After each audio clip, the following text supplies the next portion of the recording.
Olá, tudo bem? Muito bom nós estarmos de novo juntos para estudarmos a lição da Escola Sabatina hoje e o nosso tema é morte por meio do pecado. Quero compartilhar com vocês Romanos 5, verso 12, onde a Bíblia diz: porque assim como por um só homem entrou o pecado no mundo, e pelo pecado a morte, assim também a morte passou a todos os homens, porque todos pecaram.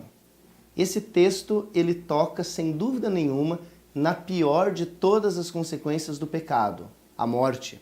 A morte nunca foi o plano de Deus. A morte é um intruso na vida do ser humano. O ser humano sofre muito por causa da morte. E quando nós perdemos uma pessoa que amamos, nós ficamos realmente muito tristes, muito chocados, porque não fomos criados para passar por esse tipo de dificuldade.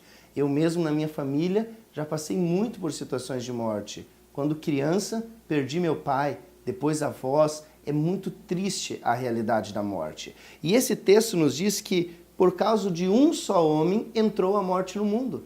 Esse homem é Adão. Por causa do pecado de Adão entrou a morte no mundo. Mas o texto continua dizendo, só que todos pecaram. Por causa de Adão, a morte entrou no mundo. Mas não foi só Adão que pecou, você também pecou, eu também pequei. Todas as pessoas do mundo já pecaram. Todas as pessoas que viveram nesse mundo desde Adão até hoje já pecaram. Apenas uma única pessoa não pecou, Jesus Cristo. E uma vez que todos nós, as outras pessoas, pecamos, a consequência para o nosso pecado é a morte. Só que Jesus, que não pecou, ele propõe uma troca para resolver o problema da morte. E a troca é muito simples. A vida eterna que ele merece, ele oferece para você. Ele oferece para mim. E em troca, ele morre a morte que nós merecemos. Então, naquele dia, na cruz do Calvário, Jesus, que é considerado o segundo Adão, morreu a morte que Adão deveria morrer. Morreu a morte que você deveria morrer. Morreu a morte que eu deveria morrer. Ele morreu para que nós pudéssemos viver.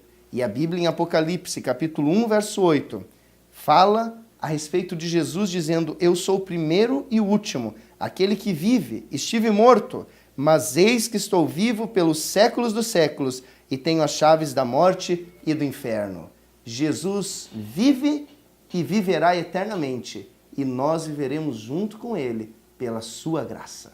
Deixe-me orar por você.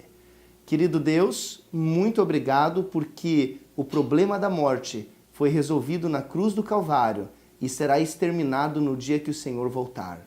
Que nós possamos viver uma vida cobertos pela graça da cruz e que nós possamos receber a vida eterna quando Jesus voltar. Em nome dele que nós oramos. Amém.